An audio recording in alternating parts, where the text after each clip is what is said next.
설문해자에 따르면 당이란 말의 뜻은 곧 상흑이다. 공자는 군자는 몸가짐을 씩씩하게 하되 다투지 아니하며 무리와 화목하게 지내되 편당하지 않는다라고 했다. 중국 전통문화 중에서 당과 당인이란 말은 중국어에서 폄하하는 뜻이 포함되어 있으며 호분구당과 동의어로 사용되고 당을 결성하는 것과 사리사욕을 도모하는 것이 하나로 연결되어 있다. 근대 중국에서는 공산당이라는 것이 나타났고 그들은 세력을 얻어 정권까지 탈취했다.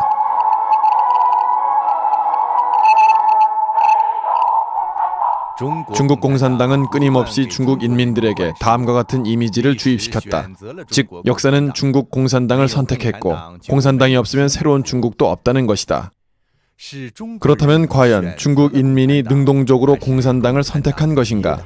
아니면 공산당이 결당 영사하고 중국 인민들을 핍박하여 이를 받아들이도록 한 것인가? 20세기 중국의 역사를 되돌아보며 그 속에서 진실한 답안을 찾도록 하자.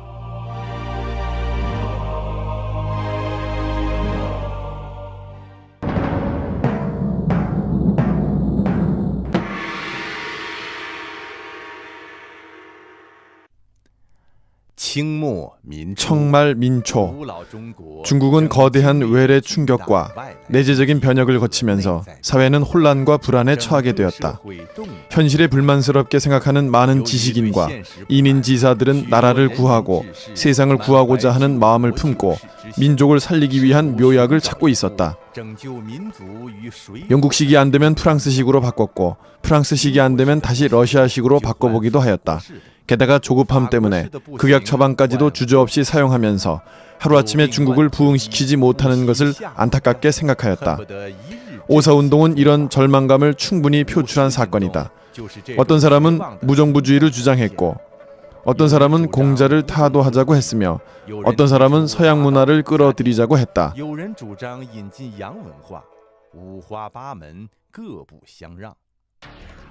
1918년 세계에서 공산당이 처음 러시아에서 건립되었다. 그들은 전 세계를 얻는다는 혁명 목표를 실현하기 위해 소련 공산당은 1920년 제3국제 극동 서기처를 건립했고 이를 선두로 중국에서 동조자를 찾기 시작하였다. 폭력혁명으로 정권을 탈취한다는 마르크스 레닌주의가 그들의 초조한 정서에 맞아떨어졌으며 나라를 구하고 백성을 구하고자 하는 그들의 소원에 부합되었기에 공산당과의 만남은 그야말로 찰떡궁합이 되었다. 그리하여 완전히 생소한 이국의 사상을 중국에 받아들이게 되었다. 중국 공산당을 창당한 사람들은 그들이 당시 러시아로부터 청해온 이 신령이 오히려 하나의 사악한 영이며 자신들이 찾아낸 부국 강병의 약이 도리어 아주 강력한 독약이었음을 생각이나 했는지 모르겠다.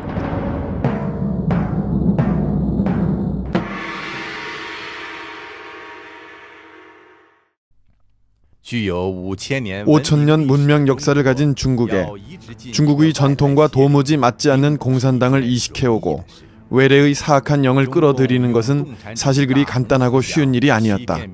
중국 공산당은 공산주의의 유토피아 사상으로 민중들과 애국 지식인들을 기만하고 있다. 그는 공산주의의 사유재산 제도에 대한 부정과 레닌의 폭력혁명 이론을 끌어들이고 공업혁명은 신앙회멸과 무신론을 가져왔으며 아울러 또 역대 제왕제도의 가장 나쁜 부분을 계승 발전시켰다.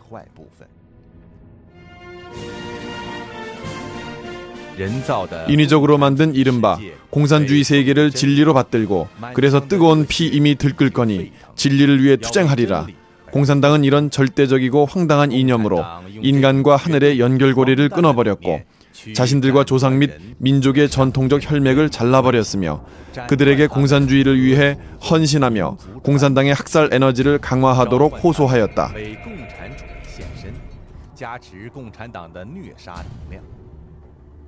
공산주의 운동은 이렇게 시험삼아 중국에 끌어들여졌다. 기타 모든 이론을 제치고 전 중화 민족을 통제하는 이것은 그의 흉악함과 사악, 폭력으로서 비로소 목적을 달성할 수 있었다. 중국 공산당의 발전사는 점차적으로 중국 국내외의 사악을 집대성한 과정이었으며 이 과정에서 중국 공산당은 이른바 중국 특유의 9개 기본 인자를 완성하였다. 사악, 기만, 선동, 투쟁, 강탈, 불량, 이간, 소멸, 통제를 말한다. 이런 기본 인자들은 끊임없이 전승되었으며 게다가 그 수단과 악랄한 정도는 매번의 위기 속에서 진일보로 강화 발전되었다.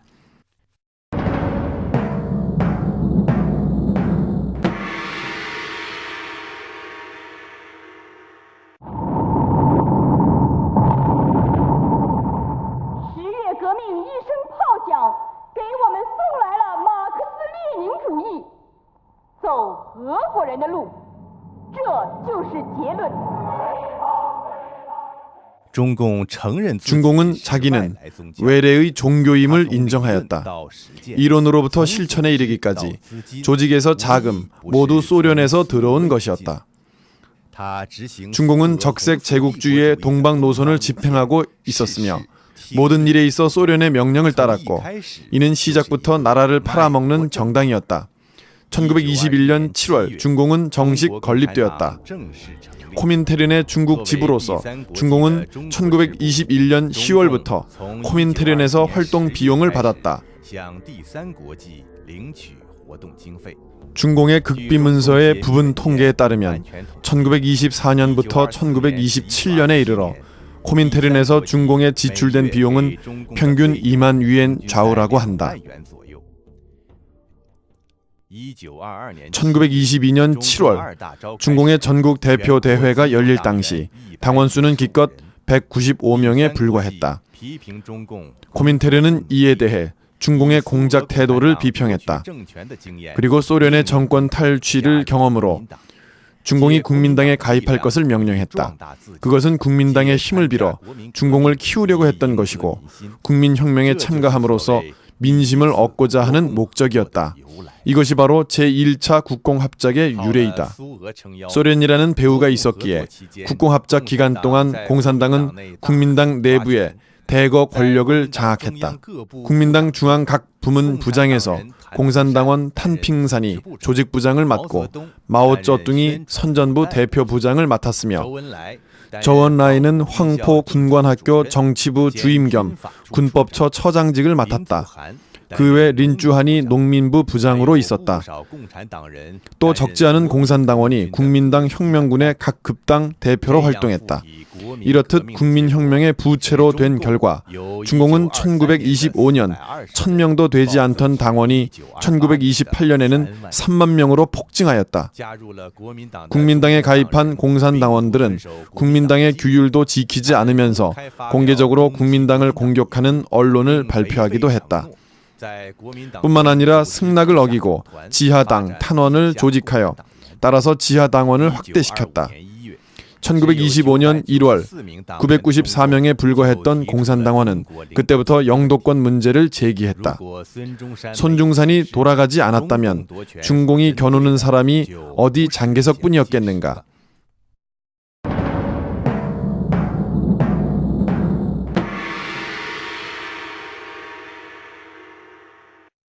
인류의 천성은 폭력을 배척한다. 폭력은 사람을 무절제하게 만들고 포각하게 만들기 마련이다. 막스 레닌주의의 무산계급 폭력혁명과 무산계급 독재 정치 이론은 강권과 계급 주제론을 주장한다. 무산자들은 폭력 투쟁의 수단으로 정권을 탈취하는 것이 목적이다.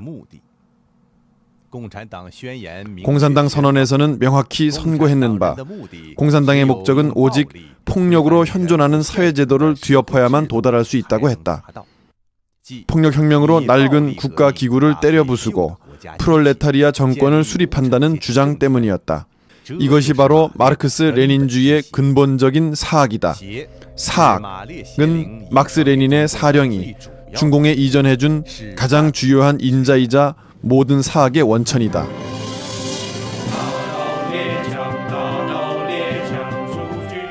군벌을 타도하고 인민들이 오랫동안 바라던 평화를 되찾기 위해 국민정부는 1926년 2월 북벌혁명을 시작하였다.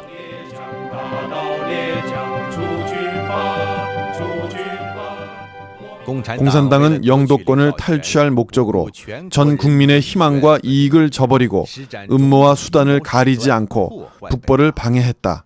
1926년 10월에서 1927년 3월까지 중공은 상해에서 연이어 3번의 무장 폭동을 일으켰다.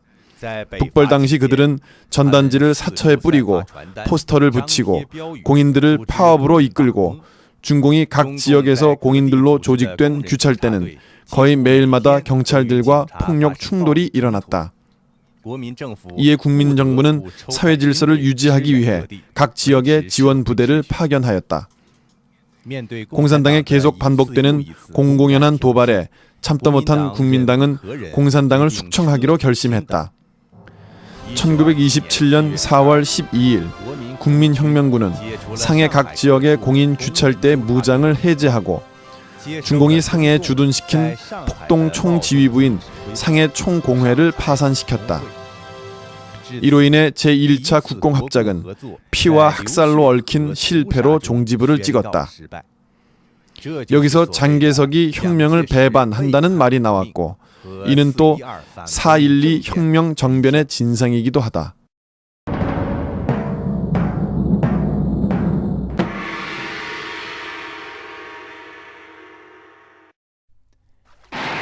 국민혁명군이 군벌과 싸우고 있는 시기 공산당은 농촌에서 농민을 선동해 반란을 일으키고 논과 땅을 마음대로 나누어 가졌다.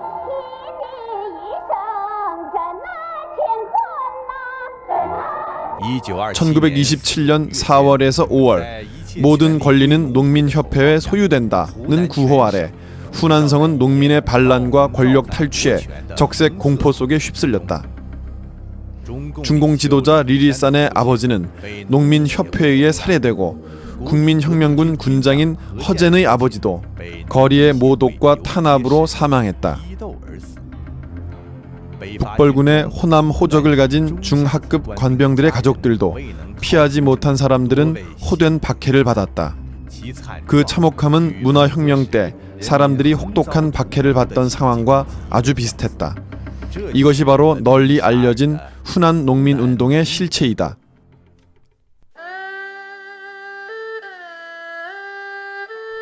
중국 농촌에는 1년에 아주 뿌리 깊은 토지 종족 제도가 있는데 이는 공산당이 정권을 수립하는데 아주 큰 장애가 되었다. 농촌 사회는 원래부터 조화로운 토지 소유와 임대 관계가 있어 지주는 농민에게 땅을 임대해주고 농민은 그 대가로 임대료를 지불한다. 이러한 상호 의존 관계를 공산당은 오히려 계급 대립, 계급 착취로 선동했다. 그들은 농촌의 깡패 불량배들을 이용하여 반란을 일으키고 재물을 위해 목숨을 해치게 하고 난폭한 강탈을 시킴으로써 새로운 질서를 건립하였다.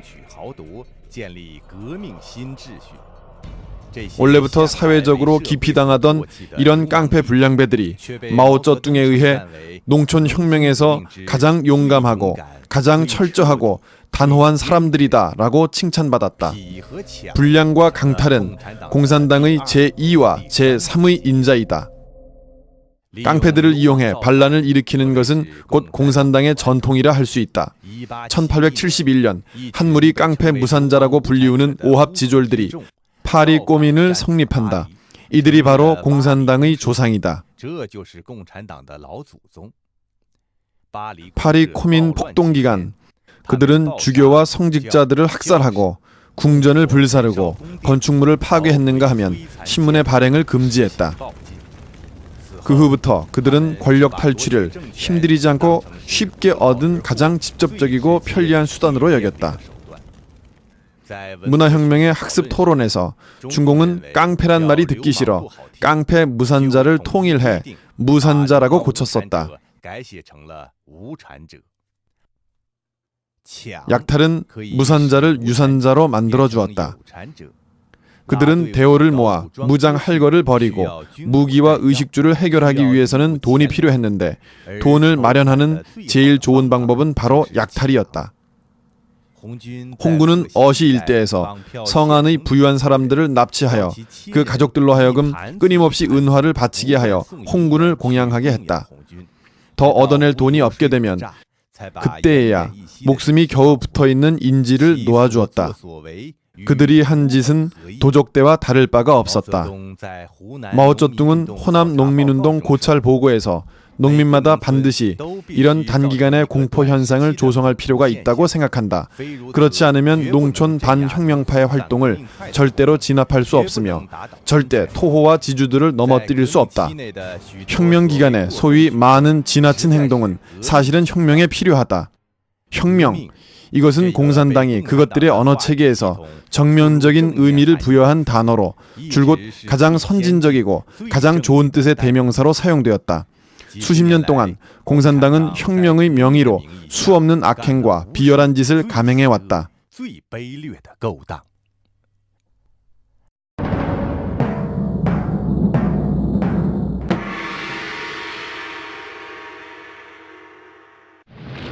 (1927년 8월) 국민혁명군 내부에 있던 공산당은 난창 폭동을 일으켰지만 곧 진압되었다. 또 9월에는 창사를 공격하는 추수봉기를 일으켰으나 역시 진압되었다.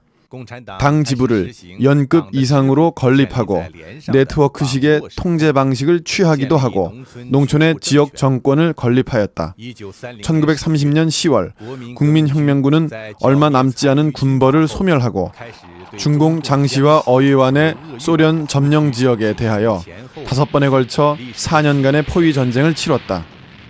1933년 10월부터 1934년 1월까지 제5차 포위 돌파전마저 다 실패한 중공은 농촌 정권도 잇따라 잃어버려 근거지가 갈수록 좁아졌다. 중공은 할 수 없이 도망가야 했는데 이것이 바로 2만 5천리 장정의 원인이다.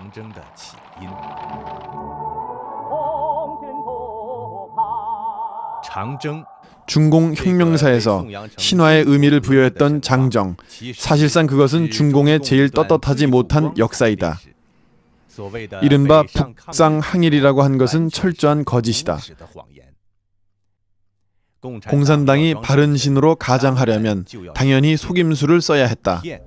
김한은 중공의 네 번째 사학인자이다.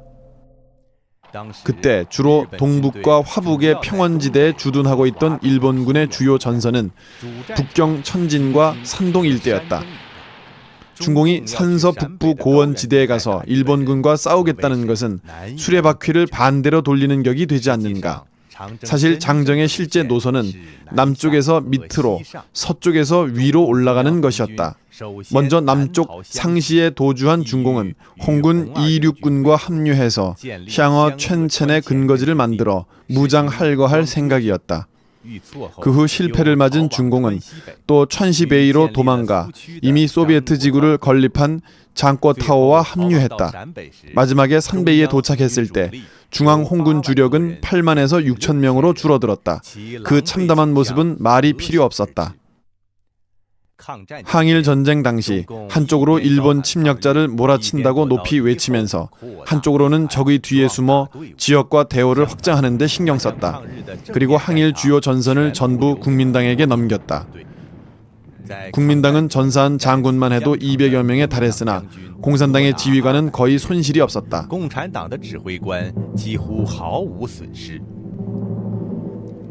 항일 전쟁 동안 중공이 진정 참여한 전투는 단지 핑신관 전투와 바이탄 대전뿐이다.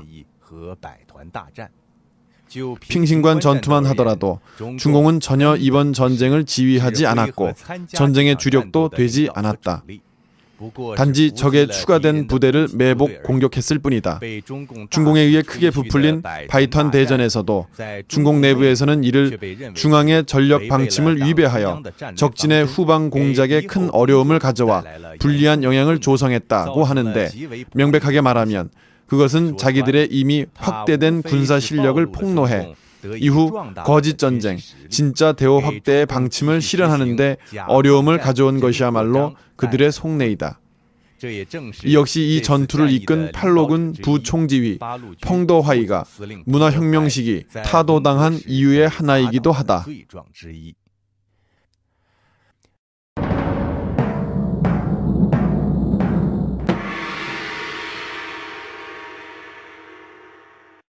중공은 항일 깃발을 높이 들고 민심을 얻으려고 하였지만 사실 한 일은 일본 침략자들과 서로 협조하여 국민당 정부를 대항하는 데 목적이 있었다. 9.18 사변 이후 중공은 전국 인민을 선동하여 국민당 통치 지역에서 노동자는 파업하고 농민은 소란을 일으키며 학생은 수업을 거부하고 평민은 파업하고 사병은 쿠데타를 일으켜 국민정부를 뒤엎자고 호소하였다. 항일전쟁이 발발할 당시 국민당은 170여만 군대가 있었지만 공산당은 1937년 11월에 개편된 신사군을 합해도 총 병력이 여전히 7만 명에 못 미쳤다. 그러면서 내부에서는 또 여전히 권력을 다투고 분열되어 한 차례 전투만 치르면 무너질 정도로 이미 허약해졌음을 알고 있었다. 그리하여 장제스와 연합하는 과정 중에 반드시 영도권을 쟁취하여 투쟁하되 이는 단지 당내에서만 말하고 실제 일 속에서 실현한다는 방침을 세웠다. 중공의 목적은 기회를 노려 자기의 세력을 넓혀가는 데 있었고 국민당을 무너뜨리고는 마치 앉아서 떡을 받아먹는 행운을 누리려고 했다. 1961년 1월 24일 마오쩌둥이 일본 사회당 국회의원 허이텐 서운안을 만났을 때 일본 황군이 중국 절반을 점령하고 있었던 그때 중국 사람들은 다른 방법이 없어 떨쳐 일어나 무장 투쟁함으로써 많은 항일 근거지를 건립했다. 이는 해방전쟁의 승리를 이끌 수 있는 조건을 조성해 주었다. 그래야 일본 군벌은 자본을 독점하는 데 좋은 일을 했다. 만약 누구에게 감사하라고 하면 나는 차라리 일본 군벌에 감사하겠다라고 했다.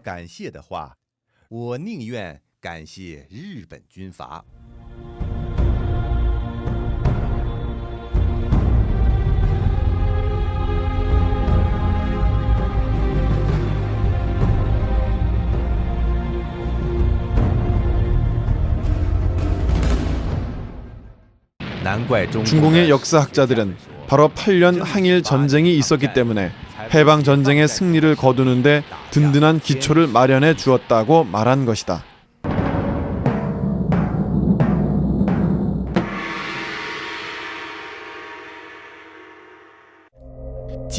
이간질, 이것은 중공의 5번째 사학 인자이다. 중공의 침투, 이간질, 와해, 대체기술, 모반, 획책해서 정권을 빼앗는 기술은 그야말로 뛰어나다. 서안사변이 바로 그 전형적인 예가 된다. 1936년 12월 장쉐랑과 양후청이 서안에서 장제스를 억류하고 쿠데타를 일으킨 이 사건을 역사적으로 서안사변이라고 한다. 서안사변은 중공의 소멸 위기를 넘겨주었을 뿐만 아니라 두 번째로 국민정부에 부채할 수 있는 계기가 되어 다시금 세력을 키울 수 있게 되었다.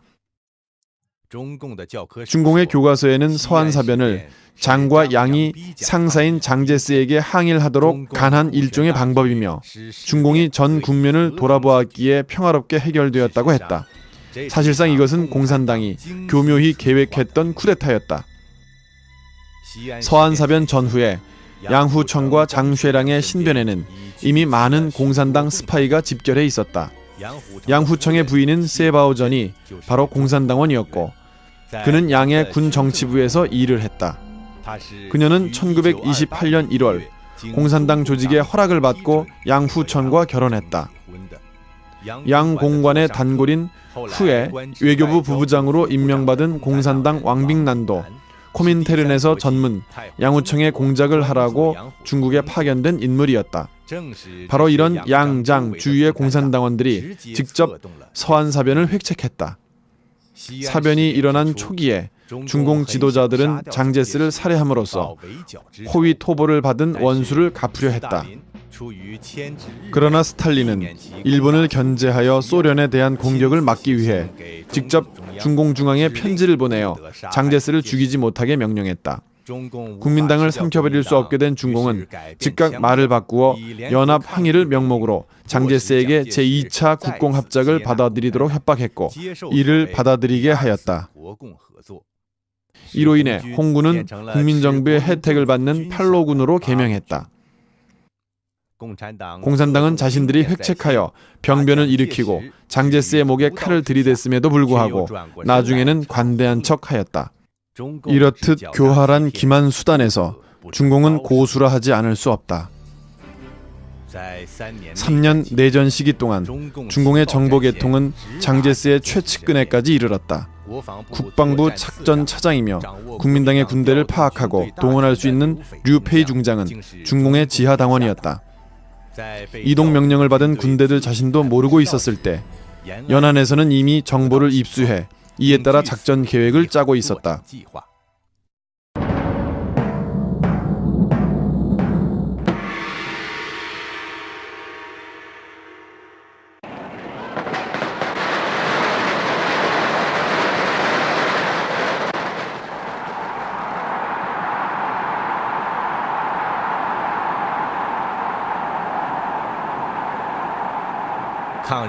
항일 전쟁에서 승리를 거둔 후 중공은 8년 전쟁 동안 비축한 힘으로 국민혁명의 열매를 빼앗아갔다. 그리고 사욕을 위하여 다시 국민정부를 뒤엎는 이른바 해방전쟁을 일으켜 8년 전쟁의 고통을 겪은 중국 인민들을 다시 전쟁의 재난 속으로 밀어넣었다. 1947년부터 1948년까지 중공은 전후로 소련과 하얼빈 협정과 모스크바 협정을 체결하여 조국의 권익과 동북 자원을 팔아 외교와 군사면에서 소련의 전폭적인 지지를 바꾸어 왔다. 협의 내용에는 소련에게 동북의 육로, 공중교통의 특권을 내주고 국민당 정부와 미군의 행동 정보를 제공하는 것이며 동북의 산물, 목화, 콩을 전략 물자로 소련에 제공하여 좋은 무기와 바꾸는 것이었다. 그리고 소련은 중국 광산을 우선 개발할 권리가 있고 동북과 신강에 군대를 주둔시킬 권리가 있으며 소련은 극동정보국을 중국에 설립할 수 있었다. 만약 유럽에서 전쟁이 일어나면 중공은 마땅히 원정군 10만 명을 파견하고 노동자 200만 명을 소련에 지원해야 했다. 이외에도 중공은 또 랴오닝, 안등성의 특별구역을 적당한 시기에 조선에 영입시킨다는 약속을 하였다. 중공이 내전을 치룰 수 있었던 미천은 8년 항일 전쟁 때 싸우지 않고 모은 것이고 국가 권익을 팔아먹어 바꾼 것이라면 그가 천하를 차지하고 정권을 탈취할 수 있었던 것은 수많은 생명을 대가로 한 것이다.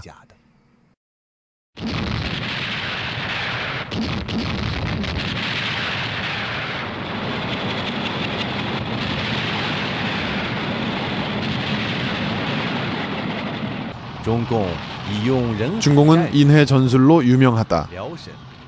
랴오선, 핑진, 하이하이 전역에서 사용한 것은 사람을 총알바지로 한 가장 원시적이며 가장 야만적이고 가장 비인도적인 전술이었다. 그들은 이것을 인민전쟁의 망망대해라고 한다.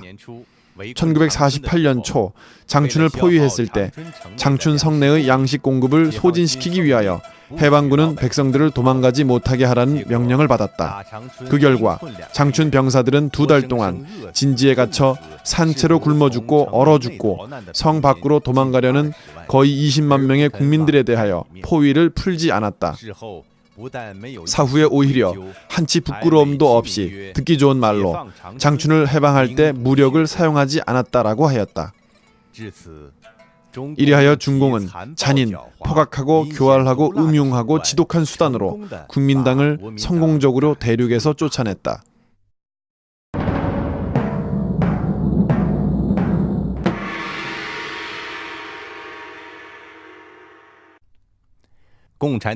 공산당 선언은 계급 대립과 계급 투쟁의 일원으로 공산당의 역사관과 철학관을 진술했다.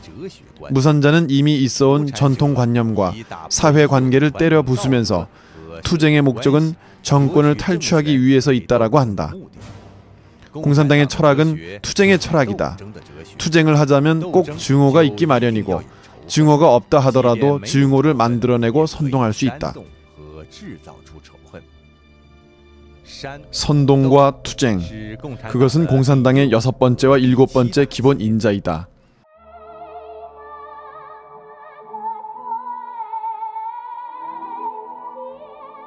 백모녀는 원래 선녀 이야기로 핍박에 관련된 인물의 이야기가 아니다. 그런데 공군부대 문예창작팀에서는 이를 고생을 많이 하고 증오가 깊은 억압받는 사람으로 그려내었다. 또한 황스런이라는 대립 인물을 만들어내어 계급 모순을 불러일으킴으로써 이 이야기는 후에 발레, 영화, 가극 등 작품으로 등장하여 계급 증오를 선동하는 데 한몫했다.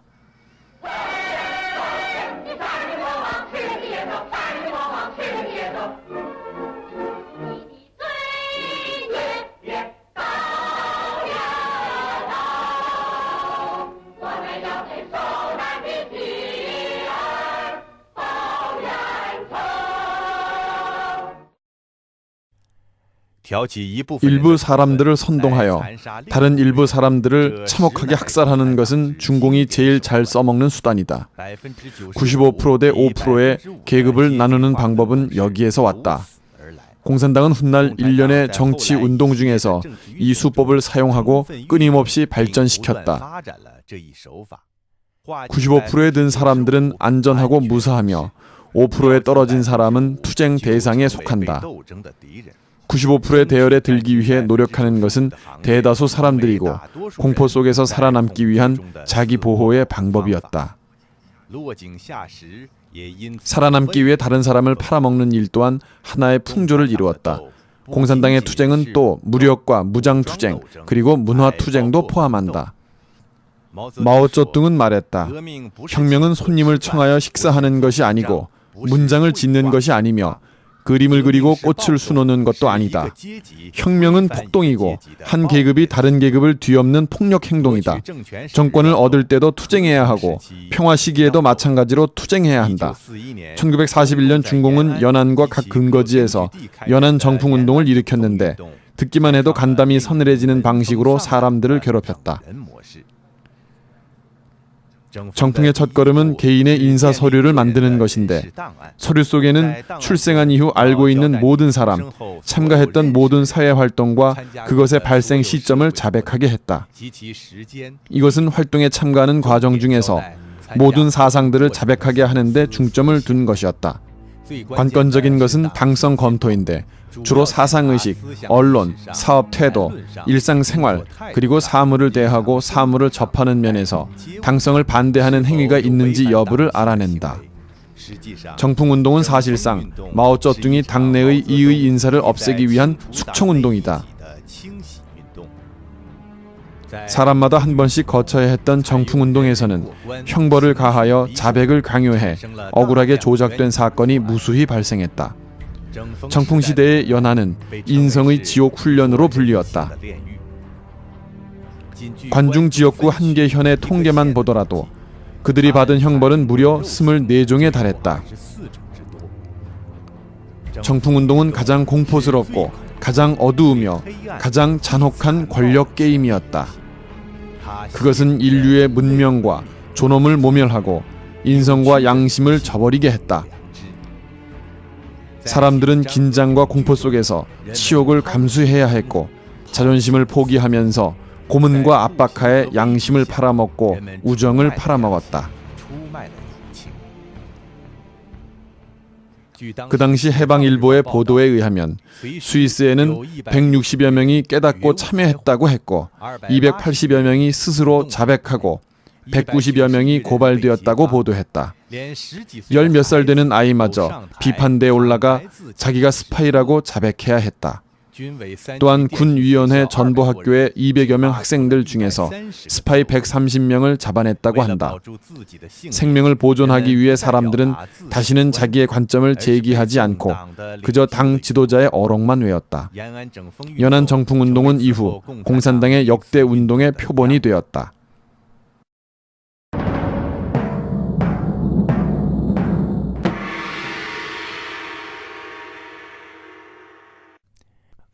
공산당은 초기부터 끊임없이 완벽한 집단 학살 이론 계통을 창조하기 시작하였고 공산당의 계급론, 혁명론, 투쟁론, 폭력론, 독재론, 운동론, 정당론 등등으로 조성되었는데 각종 각양의 집단 학살 경험과 실천을 집대성한 것이다.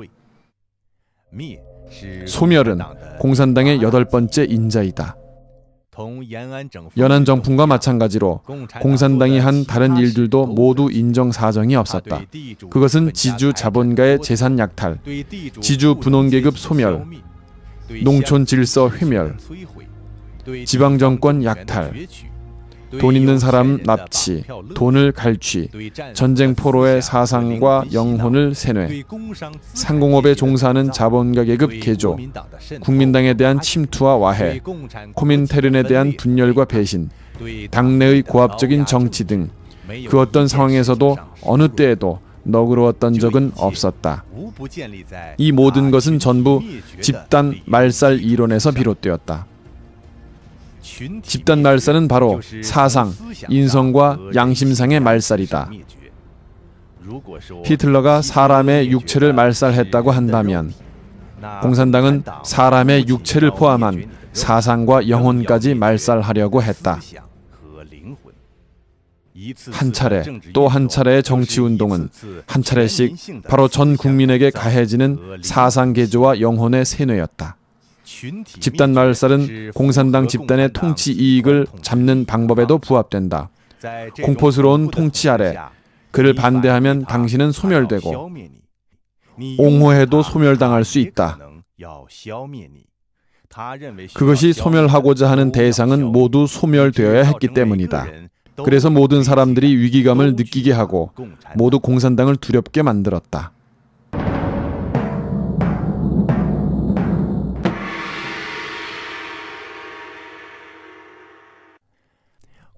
지금까지 언급한 모든 유전자는 모두 동일한 하나의 목적인 통제를 위한 것이다. 통제, 이것은 공산당의 9번째 인자이다.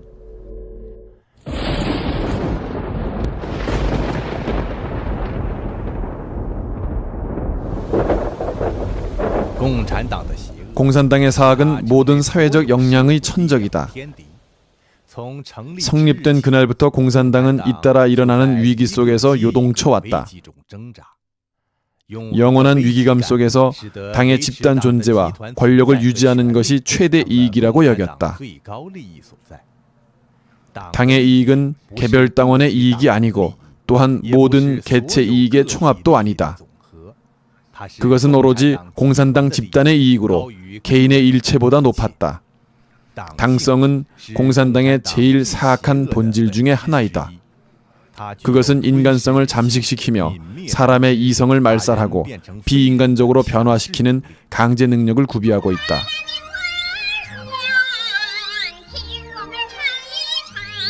이 아름다운 선율은 산베이 민요로서 사람들 귀에 익숙한 곡이다. 하지만 바구니에서 풍기는 꽃향기는 곡식, 꽃냄새도 목화향도 아닌 양귀비인데 이 꽃은 바로 아편이다. 마오쩌둥은 그것을 혁명의 아편이라고 불렀다. 1942년 내전을 치룰 준비를 하기 위해 경비를 마련해야 했던 연안에서는 대거 양귀비 생산 운동을 펼쳤다. 중공중앙 정치국에서는 전문 아편 생산위원회까지 설립하면서 중공 지도자 런비스를 아편 담당 주임으로 임명하였다. 그들은 이 아편을 국민당 통치 지역에 갖다 팔면서 일본 사람들이 파는 아편과 함께 동포들을 중독시켰다. 코민테른의 대표 모스크바 타스타 연안 기자 브라지미노프는 그의 연안 일기에서 중공중앙 정치국 위원 둥파의 말을 기록했다. 과거에 우리는 양식을 한 차 한 차 싣고가 겨우 작은 돈주머니를 바꿔왔는데 지금 우리는 한 주머니 한 주머니의 아편을 국민당 통치 지역으로 송출하여 한 포대 한 포대에 빛이 나는 은화를 바꿔와서 우리는 이 돈으로 총을 사고 폭탄을 사고 탄화를 사서 국민당을 친다 라고 쓰여있다. 아편 담당이었던 런비스의 소위 탄생 100주년을 맞이했을 때 그의 당성은 공산당에 의해 확실히 인정받았다. 그리고 고상한 품격을 지닌 모범적인 공산당원으로 신념을 단호히 하고 당에 대한 사업에 무한히 충성하였다라고 그의 당성을 높이 평가했다. 정권을 탈취한 후 공산당은 진일보, 당성을 널리 발전시켜 나갔다. 그들은 성공적으로 공구와 나사못에 비유하는 러이펑과 같은 인물을 만들어냈고 전국 인민에게 자각적으로 당의 이익을 위호하고 복종, 협조하도록 요구했다. 공산당 통치 아래의 중국은 오직 당의 이익만 있고 인민의 이익은 없다. 그것은 당의 이익이 모든 것에 앞서기 때문이다. 당의 이익 앞에서 옳고 그름, 선과 악은 없으며 정의도 양심도 없다. 공산당은 당성으로 전 당원을 통제하고 다시 전체 인민과 사회를 교화한다. 당성은 국가의 가죽을 쓰고 일관적인 사고방식과 천편일률적인 행동과 규범 제도를 강화했다. 이것은 당의 지도자로부터 일반 민중들에 이르기까지 모두 예외가 아니다. 수십 년간의 교화를 거치며 당성의 사고방식은 이미 전국 인민의 자아를 구속하고 자각적으로 복종케 하며 자동 협조하는 자율적 기제로 만들었다. 당은 강철의 속성을 가졌고 철의 규율과 통일적인 의지가 있다. 전 당원은 모두 특수 재료로 만들어진 사람들이다. 전 국민의 행동은 반드시 일치해야 한다.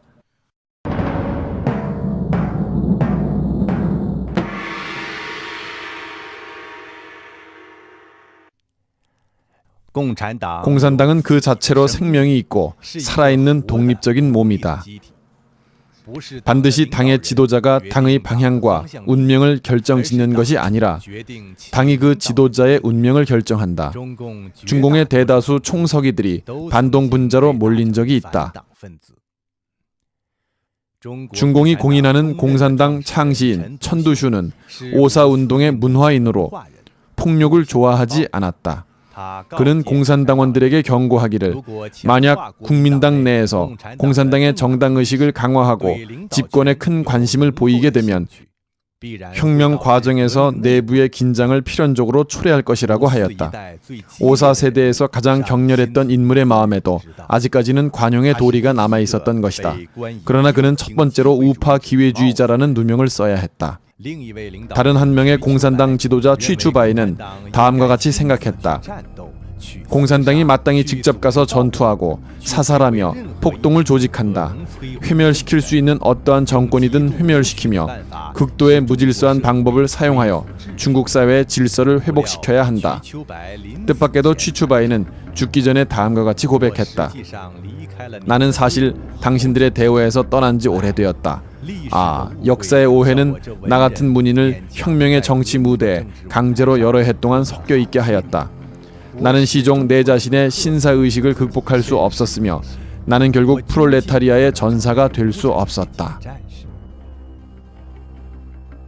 공산당 지도자 왕밍은 국민당과 연합하여 항의를 하고 공산당 근거지를 확대해야 한다는 코민테른의 명령을 듣지 말 것을 주장했다.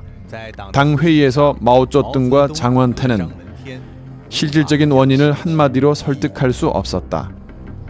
그 당시 홍군의 실력으로는 일본군 한 개 사단도 상대할 수 없다. 목숨을 버리고 정의를 지키는 전통 문화가 주도하는 현장에서 마오쩌둥은 할 수 없이 침묵을 지켰다.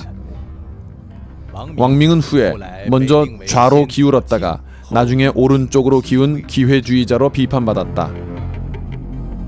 후여방은 역대 정치운동 중에서 억울하게 잘못된 사건들을 명예회복시켜 공산당을 위해 민심을 만회해왔지만 여전히 정치적 궁지에 내몰렸다.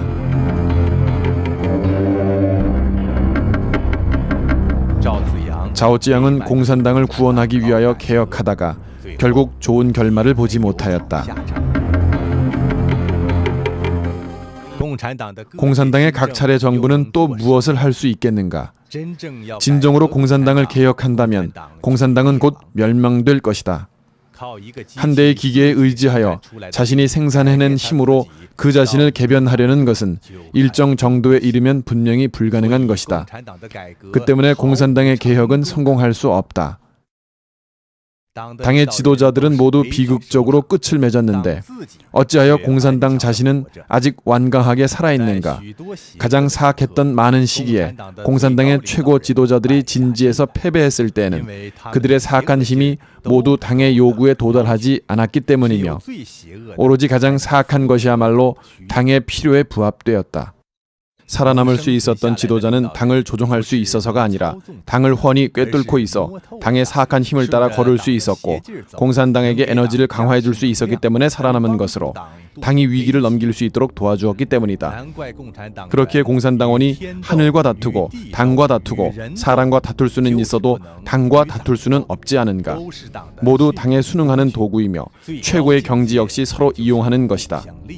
공산당은 폭력, 공포와 고압을 당의 이론 강령에 주입하여 당성, 당의 최고 원칙으로 하였고 지도자의 영혼으로 하였으며 전체 당의 운행 메커니즘과 모든 당원의 행동 원칙으로 하였다.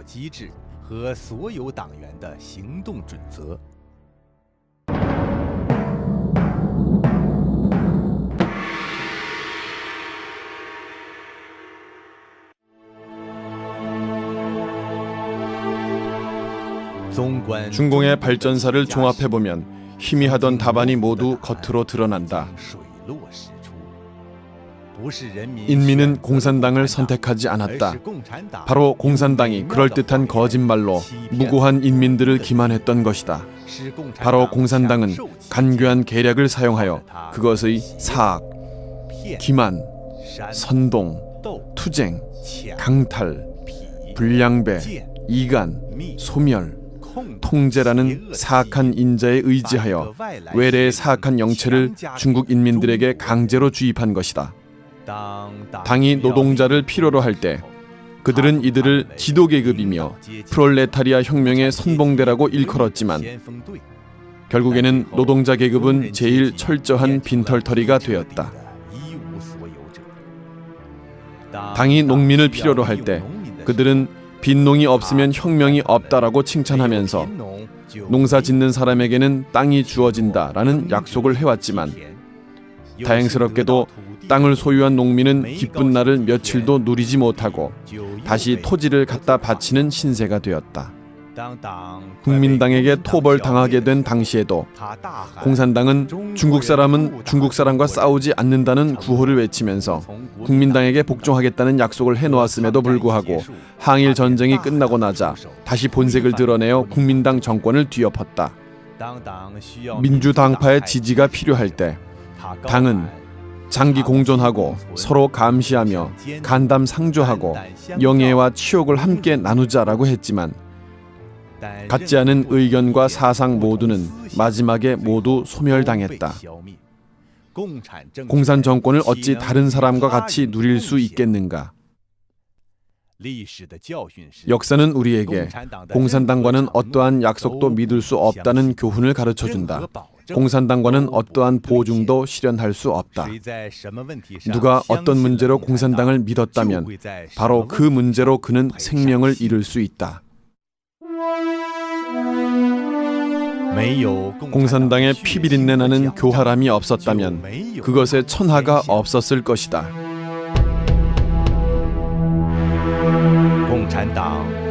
수십 년 동안 공산당이 중국 인민에게 가져다 준 것은 한없는 재난과 한없는 고생이다.